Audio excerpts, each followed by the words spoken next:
And just like that, it's Friday. It's the Midday Show. I'm Russ Kane. Thank you for joining me all over the world. Everybody, wherever you are in America, northeastern United States, France, Spain, Kilburn. Just throwing that in there. And, yeah, what a week it's been. Busy week. Stupid week. I've had first things first, yes, I've had a radical haircut. Radical. What do you think? Getting the seal of approval? Right? Yeah, I thought I'd be a bit more rad. Now, yesterday, I made a terrible mistake. There's no Phil Dave today. I don't like him. He's annoying me. I'm sick of his talent. I'm sick of his success. I got rid of him for 2 weeks. The reason he's not here, this is shocking, right? If you're ever thinking, I haven't really made the best business decisions in my life, listen to this. Talk TV. There was a thing called Talk Radio. Everybody remember that? Talk Radio? Yeah? Remember Talk Radio? They decided it'd be great to do TV. So Talk TV was formed, which I was on many, many times. And I love being on with Petri Hotkin. It's great. Anyway, all right, Talk TV. And they got Vanessa Feltz, and they got Piers Morgan, and they built these studios and everything. It sucked. That's all I can say. It has cost them. And this isn't from Phil. Phil never discusses his business. This is in public domain. If you look at the business pages, it's cost News Corp, which is the Sun and the Times and the Sunday Times, all that sort of stuff. Right? Rupert Murdoch's organisation. It's cost them 54 million quid. You heard it. 54 million quid down the toilet. And so they've had to scrap it. The schedule was all madness. So I don't feel quite so bad about myself. I feel pretty bad about myself. I'm pretty bad. Let's not kid ourselves. But 54 million quid down the pan. So Phil is very, very busy because they're relaunching what was the original Talk Radio. I don't know why I'm plugging there, but that's why Phil isn't around. That's what he's doing. He's jolly busy. So yesterday, I decided stupidly to change my phone. Now, I haven't changed my mobile phone since 2016 because it's not a fashion item to me. It's a thing to make phone calls and get messages and keep a diary on and all the rest of it. Come back to the diary section in a minute, right? So I talk to my supplier, and I go into a shop. It's been pretty good, seemed pretty reasonable, and I bought a new phone, right? Holy God. Do you realize how much of your life is on this wretched mobile phone? Doesn't seem to be streaming on Facebook. Nothing I can do. I don't know why. It just isn't. Okay, well, you can always go on to our, I don't know why it's not. Thank you, Robert. There's nothing I can do about it. I don't know why. I'm not technical, and there's just me. And frankly, it is what it is. So anyhow, it looks like it's streaming up here, but I have no idea why. It's got all the ticks going, but I can have a quick look, Robert, for you. Is it streaming? Boom. Yeah. It said it's streaming. I don't know. God knows. I have no idea. I'm not that clever. Anyway, it is what it is. So, mobile phone, right? It's not just, I'd use it just for phone calls and texts and bits and bobs. No. So the shop says, yeah, we transferred it. It's all great. It's not. Didn't transfer the diary properly. Not a big deal to you. To me, I don't know where I'm supposed to be, who I'm supposed to be meeting, or where. So if you're expecting a meeting with me and I don't show up, it's not because I'm rude. It's because it was on my mobile phone in the Google Calendar thing, and now it's not. Fantastic. No idea. I now walk around with 3 phones. ludicrous. What is this? What is that? Now, the best bit, so that was the number one. 2, your online banking is on your phone. It's an app, right? No, you got to redo it. You got to redo. So your online banking, just to reset, that was 45 minutes on the phone, right? Here's the best bit. Microsoft decides it doesn't like any of my normal passwords. Now I have no emails. So when you go back and you put in your email, say, oh, do a new password. So you put in no, you've tried too many times. Try tomorrow. Tomorrow. It's absolutely rubbish. It's ridiculous. You have to reset everything. I wish I'd never done it. It's just that a phone that's from 2016 is like a cave painting, right? As long as it worked, but the battery wasn't lasting, right? So I'd be out for meetings all day and stuff like that, and the battery would die, and you're going to carry a plug. Just, you're wandering around like an electrician. I got a plug, and I got the charging cable, and all this crap. Jeez. Who preferred press button A, press button B? Come on. Who preferred that? Press button A, press button B. Did you prefer that? Did you prefer pen and paper? Not that I'm a Luddite, I'm not, but I kind of like technology. But boy, oh boy, when it goes wrong, right? When technology goes wrong, boom. And you don't realize how much of your life is on this stupid thing. It's all there. And I know Phil often says, I don't know why people worry about ID cards if you realize how much of a digital footprint you leave with your phone. I know. So what do you think? You think it's okay? It's okay. So today, that was yesterday. That was yesterday's disaster. God knows. Why do I have 3 phones? Because I got the old phone, because I got my diary on it. I've got the Celebrant phone. That is for funeral directors and everybody else. That is quite separate number. It's not for everybody else. It's for people who are basically in funeral and wedding business. Oh, that's personal. And then I got my new phone. I think for phone, I don't know. I'm going to have to drive around in a van now because we live in a digital age. I'm just going to buy like a van, like a transit. Keep all the stuff in the back so I can move around. It's brilliant. So that was that. Today, I went to get my eyes tested, right? Okay. You done this recently? Have you? So it used to be, better now, or 2, or 1. That's all gone. It's all fantastic stuff they do. This is in the local little Specsavers, right? Little tiny shop, Specsavers. They got equipment they used to have at Moorfields Eye Hospital now. It's just genius. It's brilliant. That's great tech. Until you have to buy new glasses. Now, I get my glasses, like most people, off the internet, like on Amazon for like £2 or something, because that's all I need, 2.25. But no, I now need new distance glasses. Like if I go to the theatre, which I never do, or cinema, or watching telly, right? Bits and bobs. Oh God. I thought I'd bought the shop. I thought I'd bought the shop. And they say, well, you buy one and you get one free. That sounds good. And then we'll give you 25% discount. That sounds good. And we'll throw in non-reflective lens bollocking. I don't know what the hell it is. That sounds good. And you think, I'm doing okay. Then they give you the bill. Then you want to die. I just wrapped myself around a huge espresso. It wasn't a double espresso. It was like a quadruple gazillion espresso. So that was that was this morning so far.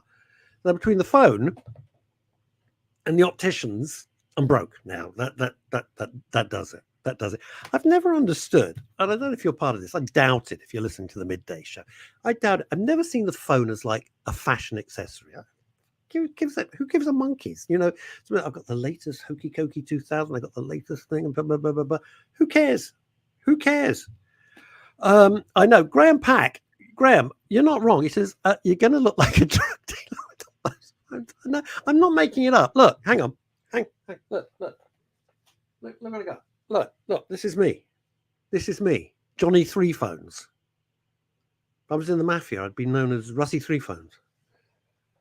Just It's mad. It's meant to be a convenience and not meant to be an inconvenience. I know. It's just ridiculous. Here's the thing. I've got quite a lot to chit-chat about. Chantal's coming on at past. She's just in hair and makeup in her trailer.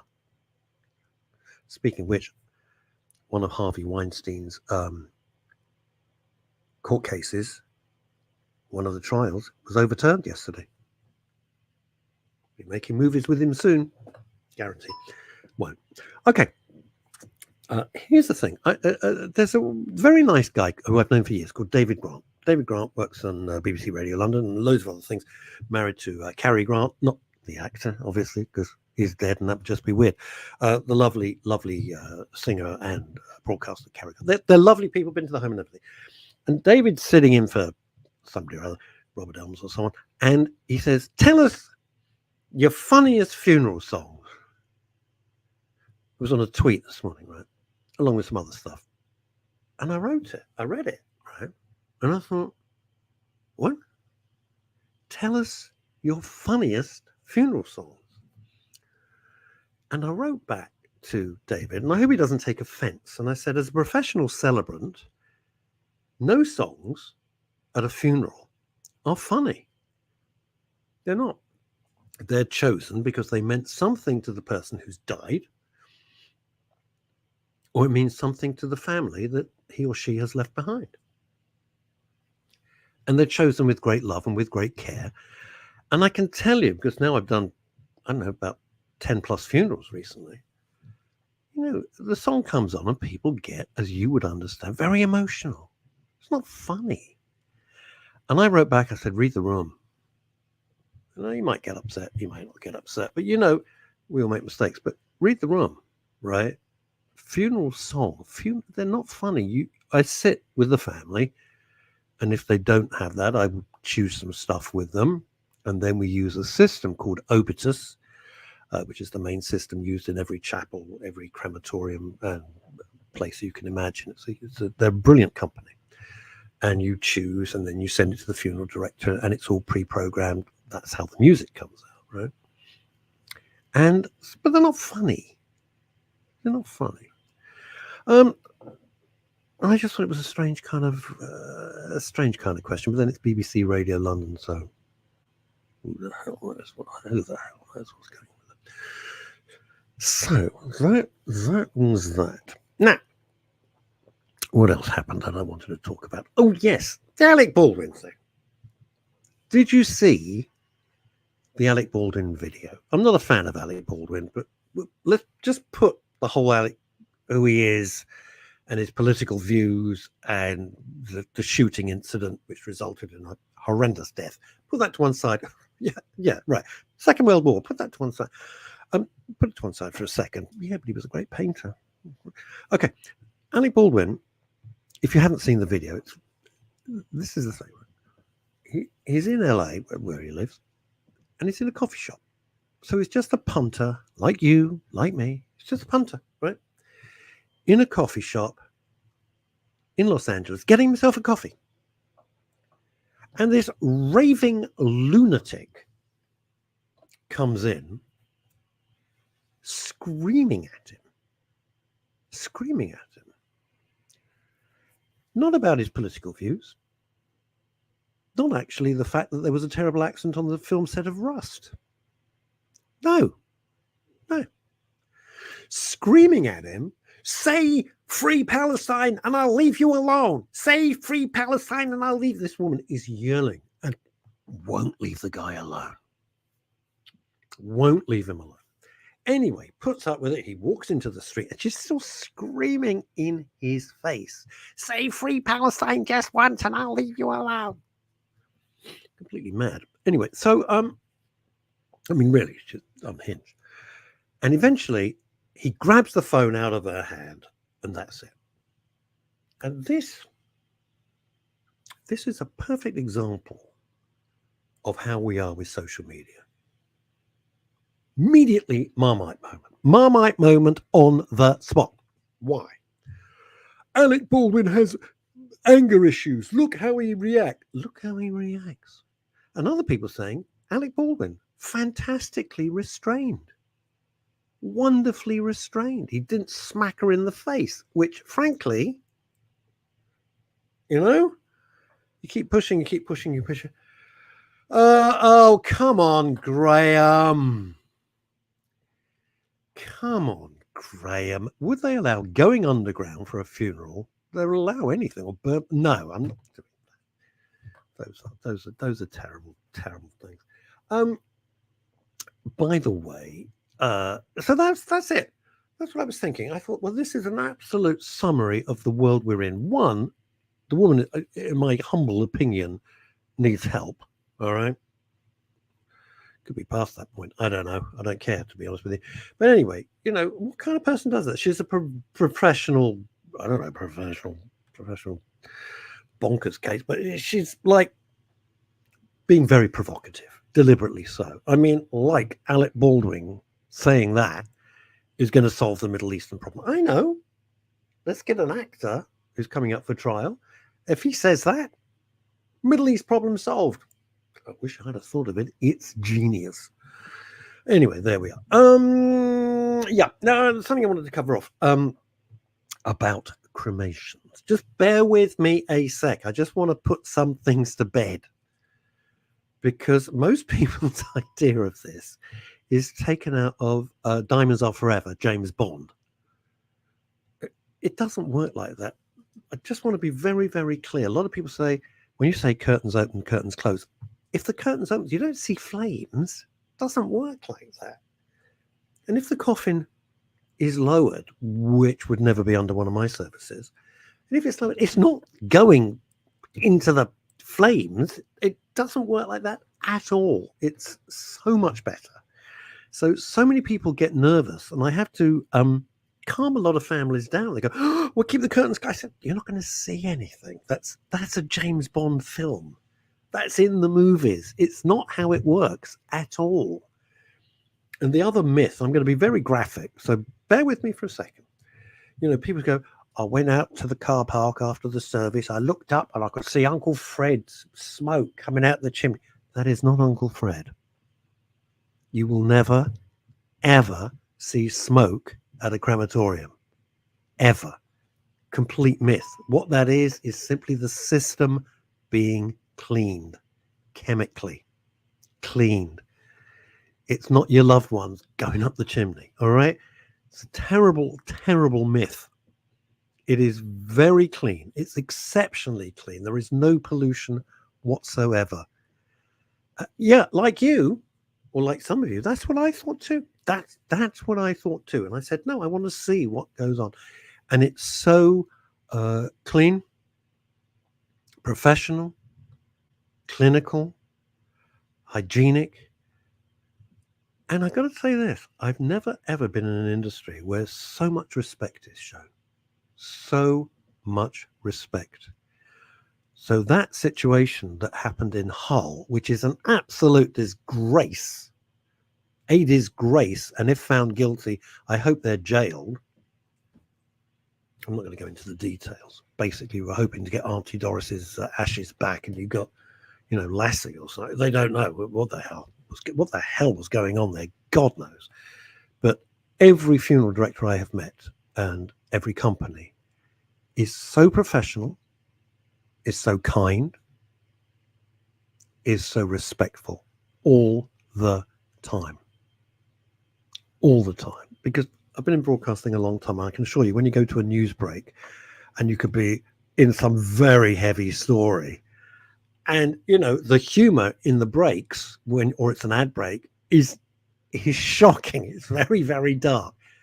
When it comes to the deceased and the departed, no, it is respectful all the time. And that's one thing that I think is absolutely beautiful, makes me very proud.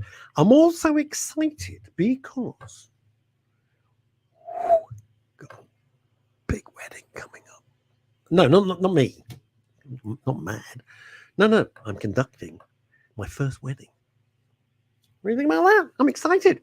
So next month, early next month, I've got these two things coming up because I've done a lot of funerals, and I have to say I find them very moving and satisfying and an honor and a privilege to do. But I've got a wedding coming up. People I don't know, pick me, which I'm thrilled about. I'm looking forward to that. Be outside in their garden. And also, I'm going down to the country between you and I to do a baby blessing. A baby blessing. I'm thrilled. And I'm dealing with the mum and dad of the little baby. And I'm so excited. It's going to be absolutely lovely. It's going to be great. Going to be great. So that's it. I think that's the full kind of roster of what I'm able to do. So that's the funeral. Do that. Done this. A wedding coming up. Baby blessing. And I've done 2 vow renewals. That's people who've been married. Poor swines, you poor swine. People who've been married want to renew their vows. One was 50th wedding, and one was somebody's birthday, and they wanted to renew their vows. Right? I'm not going to say who.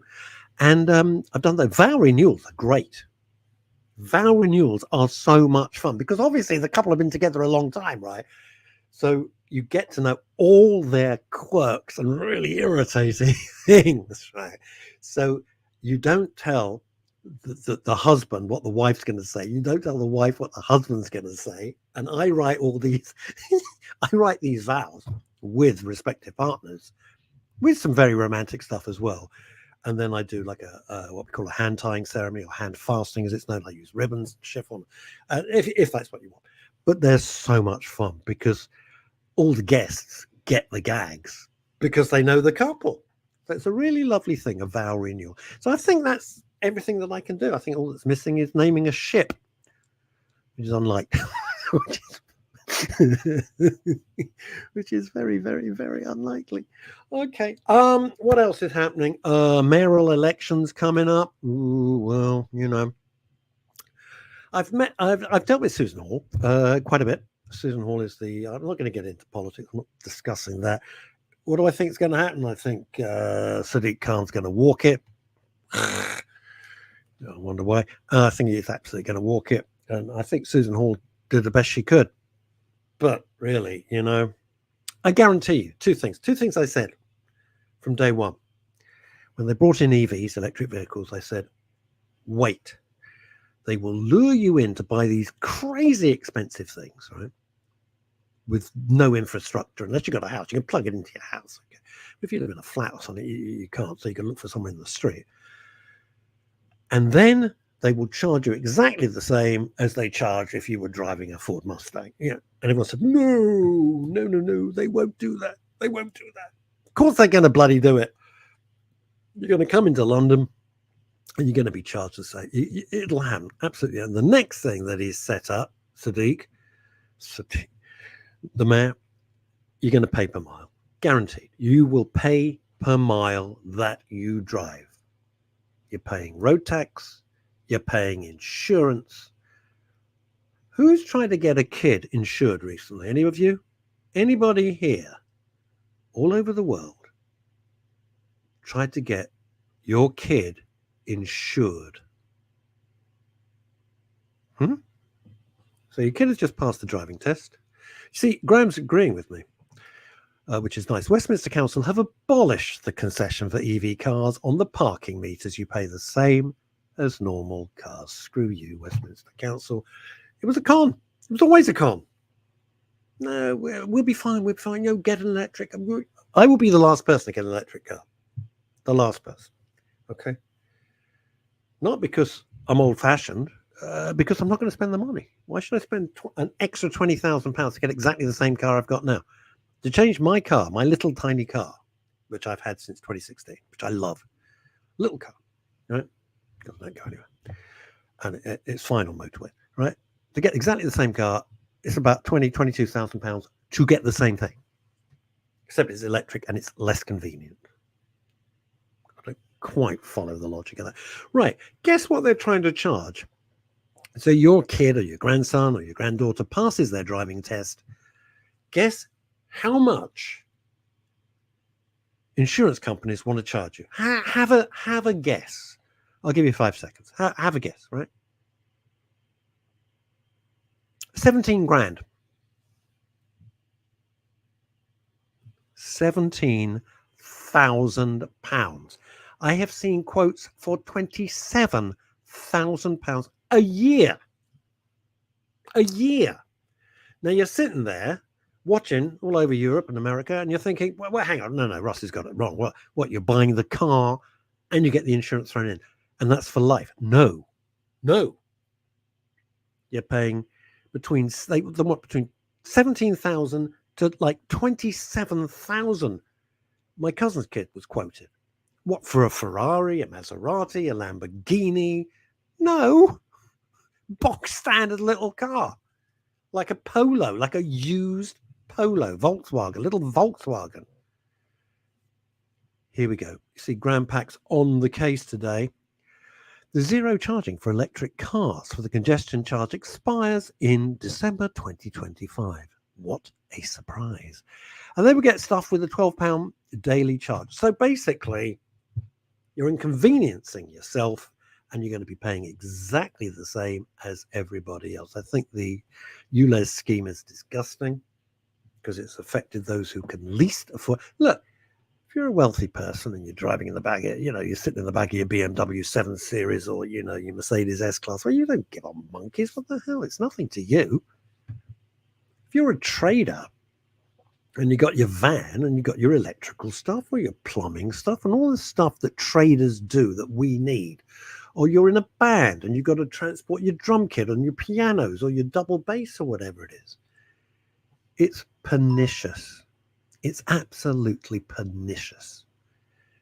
And don't tell me, it's like a magic. This is Sadiq Khan's logic and the EV fanatics, right? This is their logic, right? This is how it works. If you pay money, the air magically cleans up. This is the logic. Think about it. If you pay money, suddenly the air is more breathable. No, it's not. It's a tax. It's always been a tax. That's what it is. It's a tax. It's a nonsense. I love the electric buses, like the single deckers. Great. Much quieter. It's nice. Don't have that rattling.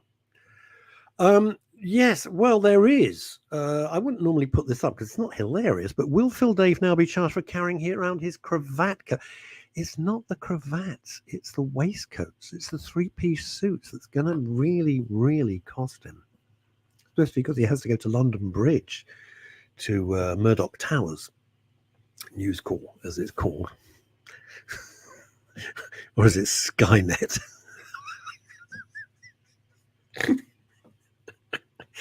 Oh, God, I've amused myself. Thank God I have.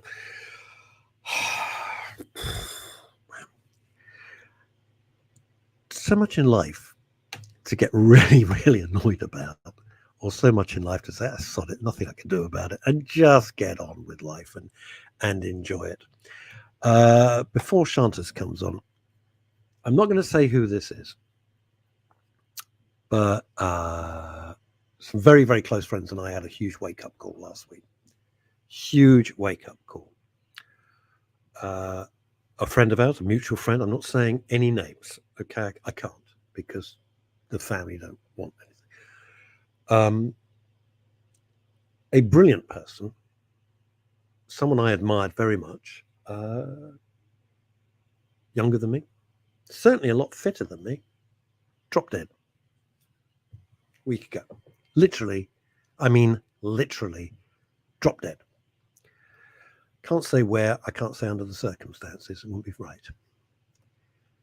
And it sent real shockwaves rippling around a certain group of my pals who I've known from, well, some of them I've known since we were like 13, 14 years old. Couldn't believe it. We'd had dinner. Just dropped. And several things came out of this, and I don't know how you feel about it. One is stop sweating the small stuff. Yeah, I know I'm really in a fury about my stupid mobile phone, but stop sweating the small stuff because you didn't drop dead. It's a phone, so you don't get an email. Sod it. Okay. 2, how fragile our lives are really. You think you got X amount of time. And then something like that happens. You think, oh, shit, have I got that? Have I really? Because if it can happen to so-and-so, fit as a flea, slim, exercise, can happen to anybody. And 3, I guess, is grab every day, carpe diem. It sounds such a hackneyed phrase, but you know what, everyone? It's so true. It's so true. You will never, on your last breath, be thinking, God, I wish I'd spent more time in the office. I wish I'd spent more time, doing my filing or sweeping the floor or whatever the hell it is. You've got to enjoy life. And people say, why do you do these things? I say, I do the things that I do because I enjoy them. They never seem like work. And yes, I stress and I worry a lot. But then when something like that happens, when someone and assume you would have many years more with, and they just drop dead, literally, it's a horrible reminder of the fragility, and just enjoy yourselves. That's why one of the reasons I have moved the focus away from what we used to do about mental health and well-being, because I think it's important and it's crucial, but I think everyone's exhausted from it. And I think we just want to be entertained. Speaking of entertaining, not only is she the queen of the silver screen, not only was she my landlady in Los Angeles, who I never saw because she was always on her bicycle. The only person in Los Angeles on a bike. So British. So British. Not only were we the only 2 people at lunchtime in Los Angeles drinking, and everyone in the restaurant staring at us like we were 2 alcoholics because they don't drink. They are so puritanic. You wouldn't think so. It's the head of the porn industry, the head of the drug industry, but they don't drink. She is, of course, Chantal Rickards. Well, hello. I think we should go out and have a drink at lunchtime today. What are you doing later? I would be, hey, best offer I'm going to get. What am I doing? I'm recording my podcast straight after this, and then I'm free. Then I'm free. Otherwise, I would rush on a train to greet you. But Fridays is always my busy day with Walk the Talk, the hero's journey. Next week, then, in that case. That would be absolutely charming and delightful. And wait a minute. Now, do I reckon I don't? You've moved. What's going on? This is a different angle. No, you're just not paying attention. No, yeah, I think because you've got me as you've got. Don't know what now. Widescreen today. Normally, I got you in widescreen. Should I put you not in widescreen? I don't know what I'm supposed to do. What am I supposed to do? Do that? That looks the same. No. Well, normally there are 3 of us. Well, I don't want 3 of us. I want that. That's much better. Fine. That's much nicer because let's be absolutely honest here. Do people want to look at me or they want to look at you? I don't think it's a big debate. Probably neither. I don't think we need a ballot on this thing. I think I've got the screen exactly right. If I can make myself any smaller, trust me, I would, the way I'm feeling today. Anywho, as Graham says, a lady whose hair always looks immaculate. It does. I've never seen Chantal not look like picture perfect. It's something called a hairbrush. It goes with me everywhere. She's got technical. She's lost me straight away. I didn't understand. No, but I'm liking your hair this week, Russ. You're looking very, sharp. Sharp. It's it's really interesting. I go to this little barber's up the road, right? There is a point to this story. And they came over as immigrants, the people who run the business, and they built it up from Iran. Yeah. The parents eventually hated it here. They've gone back to Iran. They prefer it over there than here. And they left the brothers here, right? And there's 3 chairs in this little barber shop. So I'm yakking as I always do. My guy is from Iraq. Yeah. The guy on my left is from Iran. And this is not a joke. And the guy on my right is from Syria. No. I swear to God.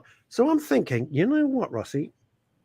Don't make any clever comments because they've got a razor right at your throat. This would not be the time or place.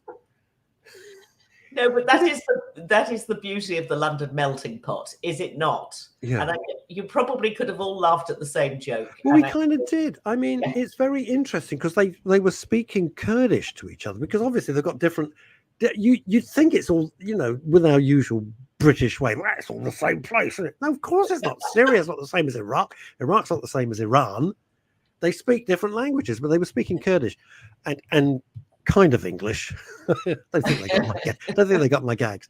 But they were, they're utterly charming, and they, what the hell? They're just here to do a job, and that's the end of it. Well, yeah, Good and luck. the barber's done a good job. They're all good there. They're all very nice. And they're so polite, and it's nice, and it's cheap, and it's just what you want. Yeah. What has come across your purview, Chantal Rickards OBE? Do you know, some weeks are really easy because you get 5 blockbusters and you think, oh God, everybody's talking about A, B, and C, and I better check all of these out. Yeah. Other weeks, much more difficult. This week is a smorgasbord of, well, mostly highs, because I don't really talk about programs I don't like or aren't well made. Good. But a very different group of, it's not all one thing or the other. Yeah. I'm going to start with something that I think you will love. Ooh. It is sort of life enhancing. Well, it is life enhancing, and it's just a delightful new series on Channel 4 called Wildlife Rescue. And it does what it says on the tin. And literally, I mean, your heart melts. And I'm not a great animal person. I mean, you're not soppy. No, I know you're. I'm ridiculous about animals. Can I jump in? It's something I'd like to ask you. Because it's completely on topic with this thing, right? Okay. This week, as everybody saw, well, the Americans watching wouldn't have seen it, but everybody else saw that 5 horses from the Household Cavalry broke loose, threw the riders off, and ran. 2 of them ran through London, and they ran for 3 miles. They ran from basically Buckingham Palace to Docklands. If you ever try to drive it, will take you for bloody ever. And I've done it many times, right, down to Docklands. And the horses, everyone was terrified, and the horses are terrified, and they're not very, very well. And then somebody on social media, this is my point, said, why is everybody talking about the horses when everything's going on in the world? And I thought to myself, because people are horrible and animals are wonderful, and I'm more upset about the horses than I am about world events. There you go. I've said it. I'm sorry. There's nothing I can do about world events. What the hell? I'm one bloke. No one's going to listen. But the horses, I felt terrible about. And I thought, you just don't get it. And I think a lot of people think the same. We just love animals, and people are just kind of replaceable, aren't they, really? Exactly. Animals aren't. And especially service animals. I mean, I helped out a friend who set up a charity for service animals. Yes. And I couldn't go. I wanted to go to that thing, and I couldn't. Sarah Bathurst, Countess Bathurst. And actually, service animals are even more special. We love them a lot more because we make them work for us in a very special way. Yeah. So it was horrible to see that. It was ghastly. Really horrible. And especially because there was one of the beautiful horses, and one had loads of blood all over the place. I was thinking, this is gross. Yeah.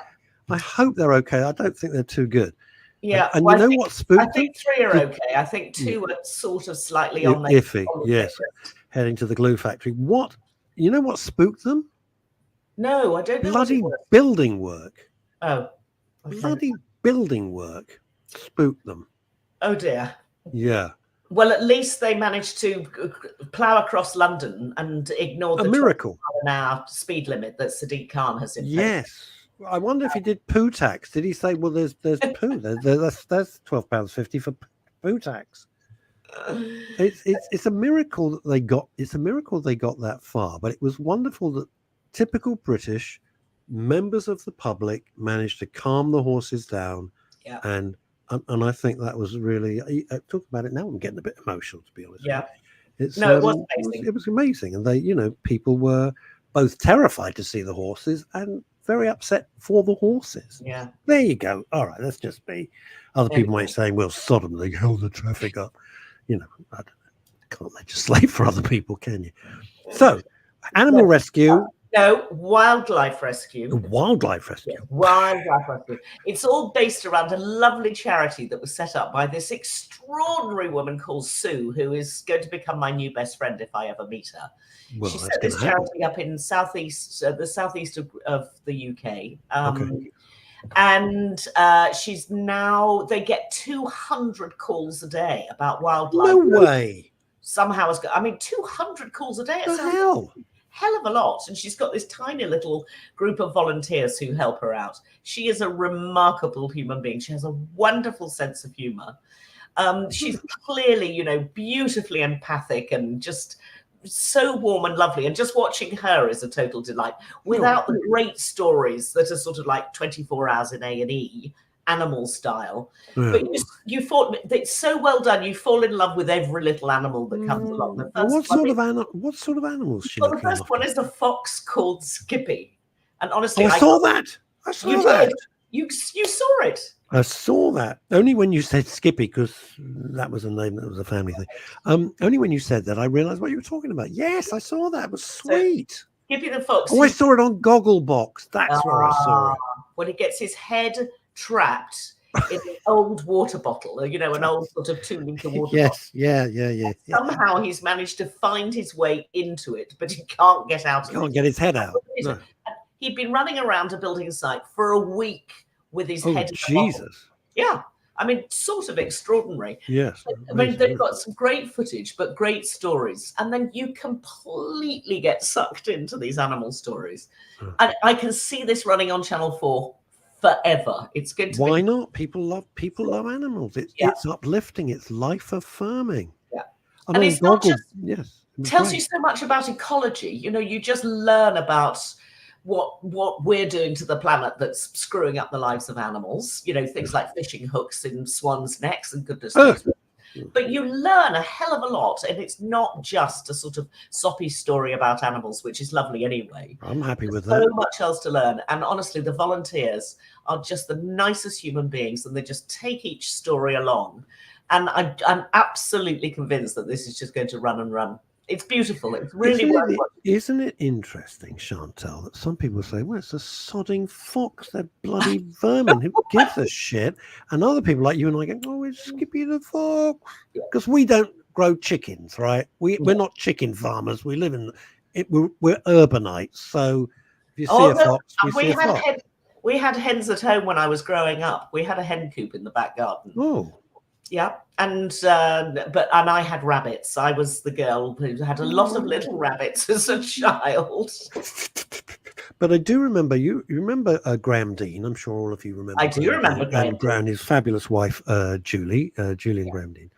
And Julie had, like you, rabbits and built like this beautiful kind of Swiss chalet house and had approximately 40 plus rabbits, and some would come in the house. Some would come in the house. I mean, she adored it.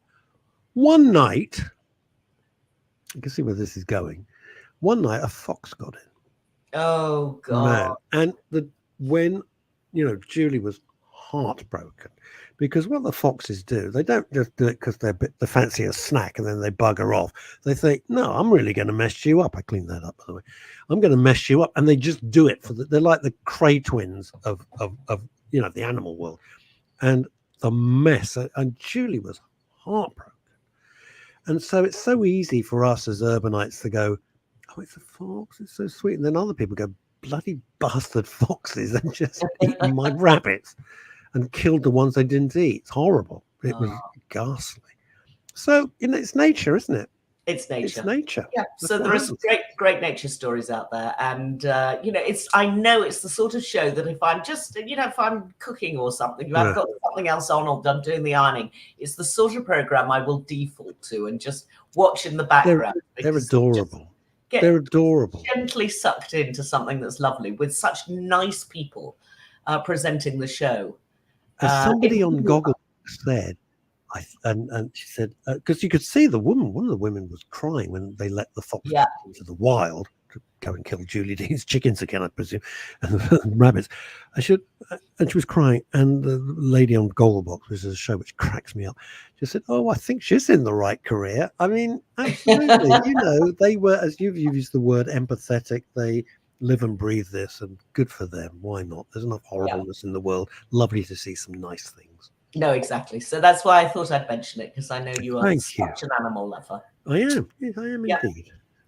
And then I thought, let me try and find yet another drama with Richard Armitage in, because you get one and then they come along like the 73 bus and they're about 7 all at the same time. Richard Armitage, yes. And I think every time I turn on either Netflix or ITV, Richard Armitage is in a brand new drama.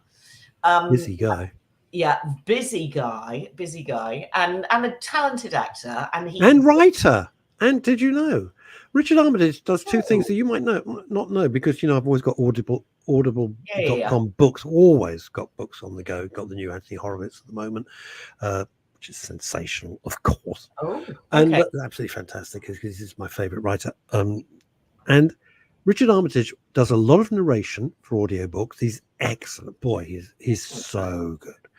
And he wrote a book, which I listened to, which was pretty good. It wasn't genius, but it was very entertaining, and it carried you along. And you thought, what's going on? So, he's got a lot of strings to his bow. Well, plus, he's far too handsome, which is annoying. He's very handsome. Yeah, very handsome, very talented. Frankly, I hate him.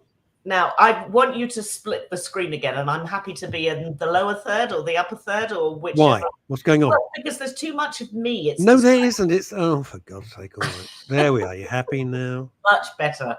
No, everyone else is now screaming at the screen. Put her back. Put her back. All right. Okay. Anyway, so Richard Armitage is in a brand new drama, six-parter on ITV called Red Eye. Oh, yes. It's sort of Snakes on a Plane meets Hijack meets, I don't know. It's a plane drama. PLANE. Correct. Aeroplane drama. Starts off actually very dramatically. The start is extremely good and very, very grabby. You see Richard Armitage, who is a doctor, who is visiting a medical conference in China, falling out of a nightclub in Shanghai, and is wounded. He's obviously been attacked. He's got a knife wound in his side. He gets in a car. He has a crash. The next thing you see is him arriving in London 24 hours later at Heathrow, where he is stopped and told that he is being sent back to China for killing a woman who was supposedly in the car that he'd been driving. Now, we know there wasn't a woman in the car. Clearly, it's Richard Armitage, so we've got to be on his side, and we know he's telling the truth because, that's Richard Armitage. He's handsome. Exactly. Yep. And suddenly he is then being whisked back to China for what seems to be no good reason other than Leslie Sharp is one of the senior ministers in the government, and she's up to no good. I don't like her. No, somebody's up to no good. Yeah. You said the word government. We know they're evil. Exactly. So there is all sorts of persuasion. Yeah. And then very quickly and he tries to stop the police taking him, escorting him back to the plane. Right. Big dramatic scene in the middle of Heathrow where he stands up saying, please that clip. I'm a British citizen. I'm being captured. I'm being sent back to China for something. Where's Weatherspoons? Yeah, exactly. Where is it? I need a pint. Everybody's got him on their iPhone. Right. So then, of course, it becomes a news story. So then we know that a journalist is going to get involved. Bizarrely, the journalist is the sister of the young police officer of Chinese heritage. Of course. Back to China. What are the chances, eh? What are the chances? I'm not going to tell you anymore because this stuff writes itself. And then it gets dramatic because he's transferred to Ryanair and his luggage goes to India instead of China. Could be. And then worst thing is he's sitting next to Ray Gelato, who's going mad because his saxophone's gone missing on the flight to Italy. I can see this is going to be a 28-part series. It could easily be. You were talking earlier about Carpe Diem. Yes. And I was saying to somebody only on Tuesday, Carpe Diem, you never know what might happen later. Anything might happen. You've just got to do the thing that you're planning to do. You just got to do it and get on with it. Yeah. And he was on a plane about 6 hours later that came straight off the runway on landing and ended up in a field. And I went, there you are. I told you so. Oh my God. So that was all a bit dramatic. Anyway. Blimey. So Red Eye. Are they all right? Everyone's okay? Fine. It's just a plane coming up a runway. But I mean, wings fell off at 35. That's fine. Yes, at least the door didn't disappear. No, don't. God damn. Can you imagine? I I know. couldn't. I'm quite a nervous. You wouldn't think so, but I'm quite, a little bit tense. And Jesus, the thought Yeah. of that. No, well, I was looking into booking a flight to Los Angeles last night, just before I went to bed, and thinking, God, I don't want to do that journey ever again on the way out to the West Coast. So I'm going to do it in stops. I'm going to go via New York. I'm going to get off the plane. I'm going to see people. And I'm going to get back on the plane. Then I'm going to go to Los Angeles. Then I'm going to do the same on the way back. And it will be. Are you going to tell the passengers when you get off? I may be some time because they might want to get off and go to the loo, because you'll be gone for a couple of days, knowing you. I might be gone for a couple of days. I think. Do you know what? It's a way better way of doing it, isn't it? Because that flight, it's okay. You kind of get into the Zen-like zone, but what is it, 11 and a half, 12 and a half hours? It's just horrible. Well, it's not just that, it's the immigration at the other end and waiting for your luggage. When you're feeling like death warmed up. Much better clearing through immigration in New York than it is in LA. I mean, anywhere is better than LA immigration. Well, I've got to be honest, that every time I've been back, maybe I've just been lucky, they go, oh, welcome. Seriously, I'm not joking. They go, oh, welcome back. They've been really lovely. I mean, absolutely. I've had no issues whatsoever. And you haven't had to wait for an hour? No, I've been really, they've been really very sweet. In that case, I'm going in your queue next time, because clearly you know which queue to pick. I'm very, very polite, and I take it very seriously. I don't try and give them any lip whatsoever. No lip. Definitely. Never do that. No shooting from the lip. Ever. No. Ever. Boy, oh boy. Right, good idea. So are you going to America? I'm probably going to go for 3 or 4 days in mid-July. 3 or 4 days? Yeah. What's the matter with you? You go to Bournemouth for 3 or 4 days. I know. I don't want to be there any longer, actually. Are you serious? Yeah. Yeah. I've got to go and do some work and then turn around and come back. So wow. I'd like to be like 3 or 4 months would do me. Anyway, there we are. So okay. So I can tell you about some other stuff that is. Where is Red Eye on? Sorry, which channel? ITV. ITV, everybody. Red Eye with Richard Armitage. Yeah. And it's made by the Bad Wolf team, who did The Night Of, which was a very good drama that won a ton of awards. And that, really, really excellent people behind it. So I'm really hoping that episode 2 is going to be as pacey and as intriguing as episode 1. So fingers crossed. And if it isn't, don't blame me. But I think you'll get dragged in. It's blame Richard Armitage. Yeah. Phone him up. Go to his house. Right. So then I watched something that I didn't want to watch, and it wasn't edifying. I sort of felt I had to watch it. Uh-oh. Yeah, and it was the 90-minute special on Gary Glitter. Yeah, watched it. Oof. Now, the only interesting thing I learned, which was actually having done some background research on it, was that, do you know how Gary Glitter came up with his name? I dread to think, but go on. Well, he decided he was going to have an alliterative name. Yeah. He started with Z and worked backwards, and 3 names that he apparently didn't use, clearly, because he ended up as Gary Glitter, were Terry Tinsel, Stanley Sparkle, and Vicky Vomit, which sort of interesting. And he ended up with Gary Glitter, which definitely was the best of those 4. But it's a name that we all know. Vicky Vomit would have been more accurate. Vicky, in retrospect, Vicky Vomit really would have been really the nom de jour. But anyway, okay. Yeah. And I know that mental health is not really our shtick any longer, but I think it's still, I'm always very, very, very willing to discuss it. I just think people, for the time being, are exhausted by it. Yeah. Yeah, that's all. That's just my thinking. He was a kid who grew up in care, where he had not been cared for. Yeah. And I'm not saying that happens to every child who is in care, who has a crappy start in life, but it's not great, is all I would say. Having said that, Chantal, though, horrible. Chantal, it's horrible and it's not great, but everyone has a choice. Yeah. You have a choice in life.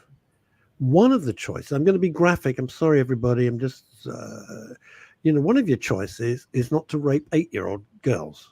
That kind of would be one of your choices, no matter how shitty the beginning of your life was. Yeah. I'm sorry, but enough with this. Yeah. No, and that Enough wasn't with the it. excuses. It was just a bit of additional background that Yeah. I I didn't didn't know that bit. I didn't know that bit about his. Yeah, he had a rough start in life, but you know what? a lot. Millions of people have Yeah. a rough start in life, and they don't end up as paedophiles. No, very, very true. And actually, I didn't at the time, of course. It was like one of those things, where is this going? You know, we had the Harvey Weinstein thing, the turnover of his conviction in New York yesterday. This week. Was astonishing.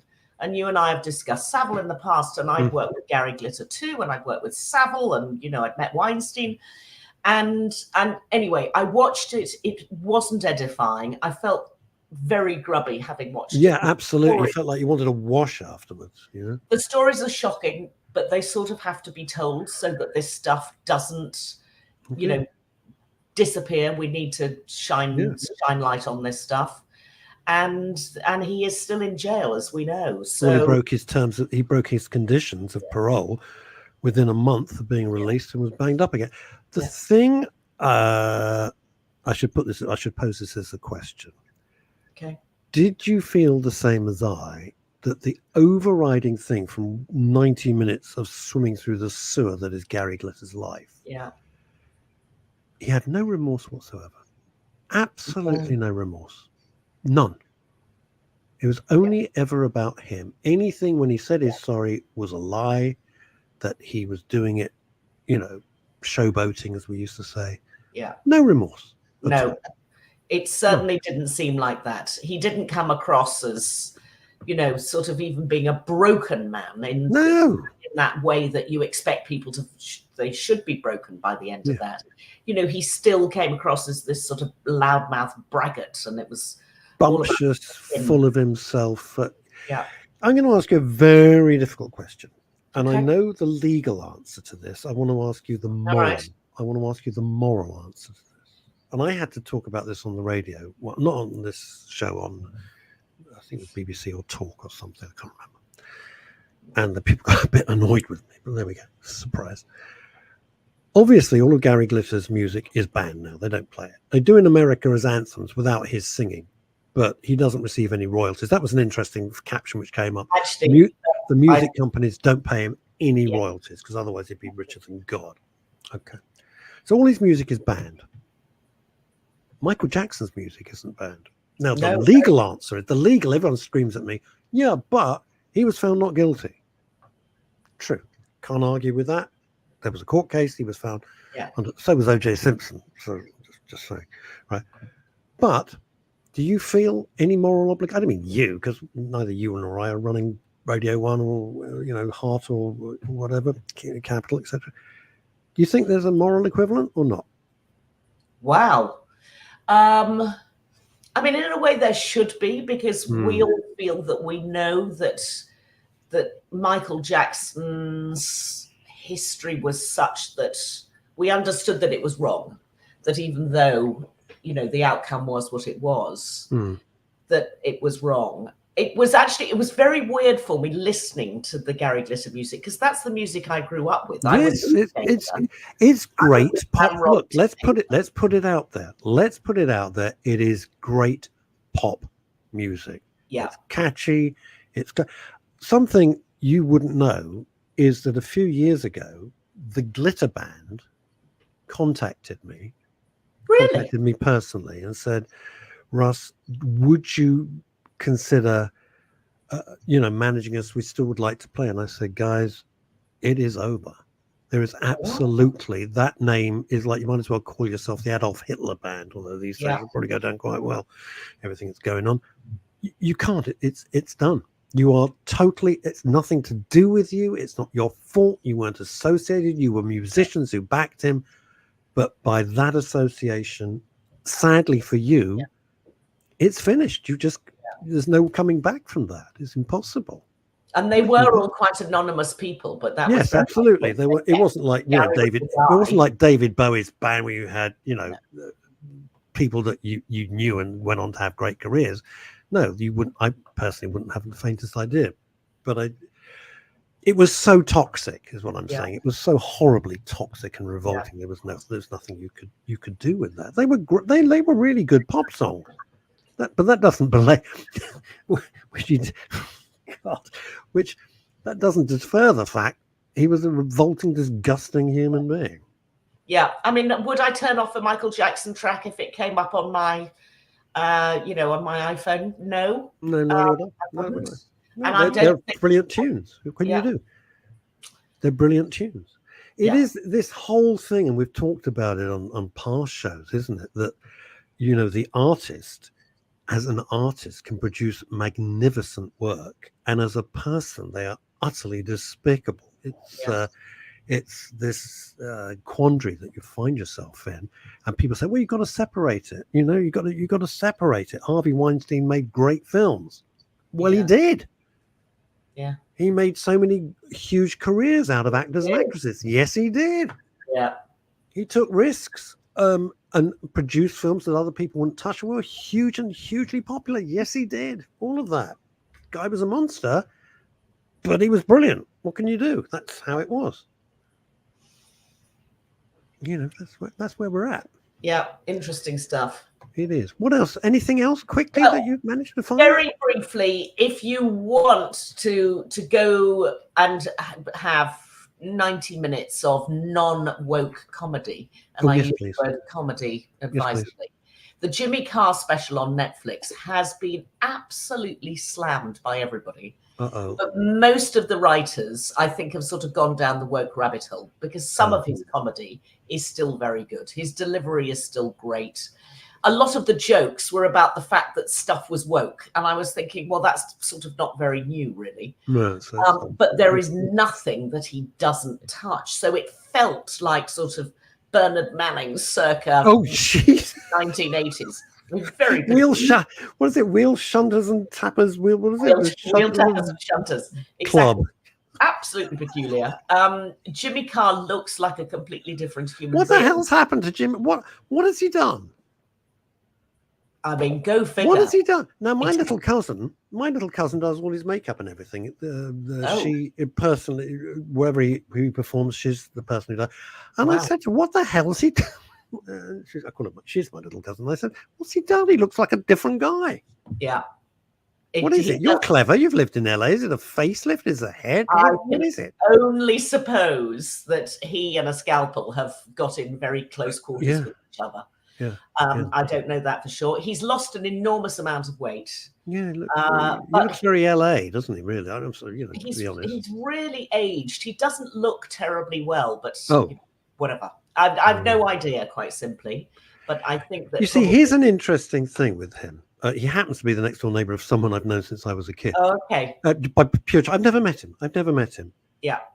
Off screen, I don't like him as a comedian. It doesn't amuse me at all. I think he's handling with heckling is genius.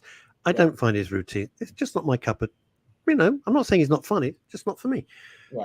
But everyone who's met him, he's absolutely lovely. He's a really lovely guy. In real life, he's absolutely charming and quiet. He's nothing like that brash, arrogant, aggressive person. It's an act, and that's fair enough. And when he's off, and he's really very, very nice. And you and I all know some people that we think are very nice, and when they're off, they are monsters. Yes.